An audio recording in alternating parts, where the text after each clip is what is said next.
Hi guys, good morning. So today I am planning to teach you something about exotoxins and endotoxins. So a lot of requests I have received that how we can simplify or differentiate between exotoxins and endotoxins. Very often asked as a short note in exams.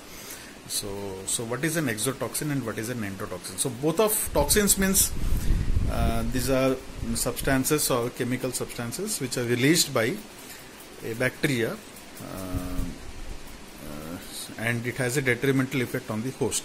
Okay, so these are called as toxins. So toxins are broadly divided into exotoxins and endotoxins. So what do you actually mean by them? Exo means something which is released or which is outside. So exo. Endo is inside. Okay, inside. Exo is outside. Endo is inside.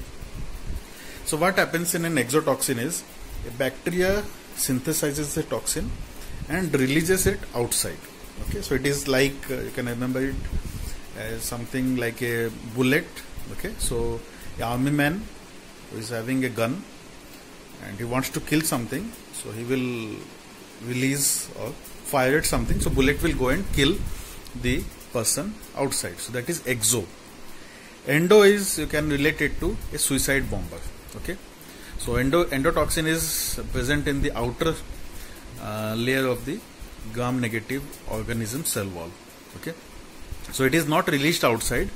So whenever bacteria is lysed, okay, killed, so that gets freed and then it is released outside. So exotoxin is released by a live bacteria outside, no effect on bacteria. Endotoxin is present at the cell wall of a organism, and to be effective the bacteria has to be lysed.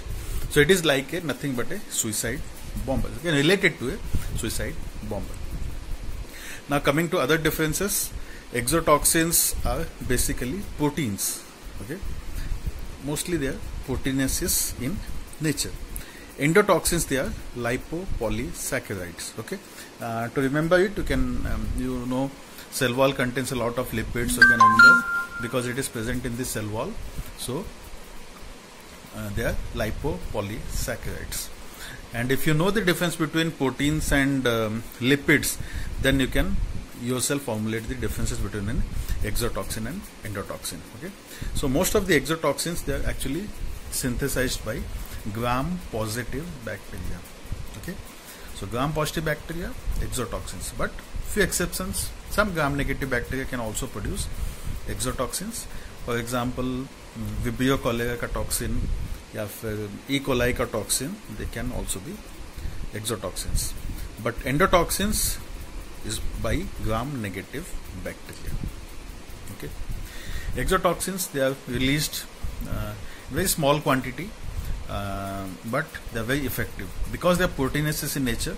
They have specific target organs, specific end organs they go and attach, and they have specific formulas by which mechanism of action by which they act.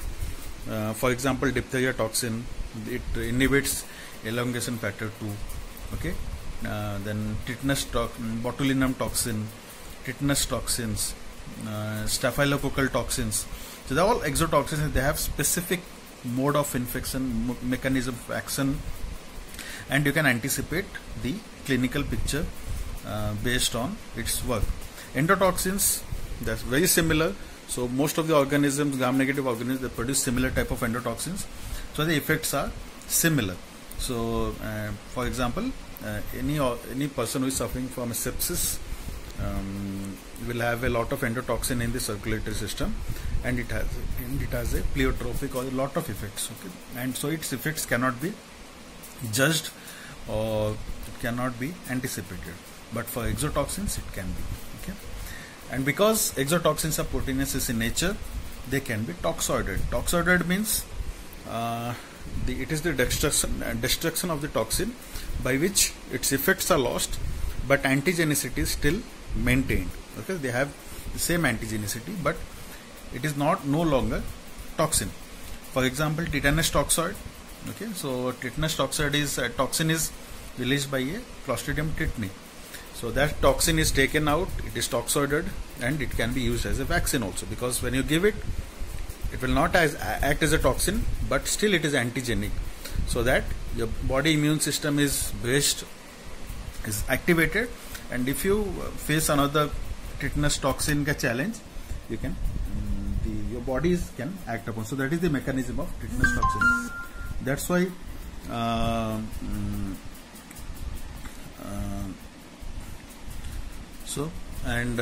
the exotoxins, they have enzymatic action. Endotoxins, they don't have any enzymatic actions. For exotoxins, antitoxins can be given. In many cases, antitoxins are available. For endotoxins, antitoxins are not available. There are many other differences. You can always go and search the literature, but here I have tried to enumerate the very basic and fundamental differences between exotoxins and endotoxins. For exam point of view, you have to write some nitty-gritties between the differences. But so this is about this. Please suggest if you anything if you want to discuss. I can come up with more interesting videos. Thank you.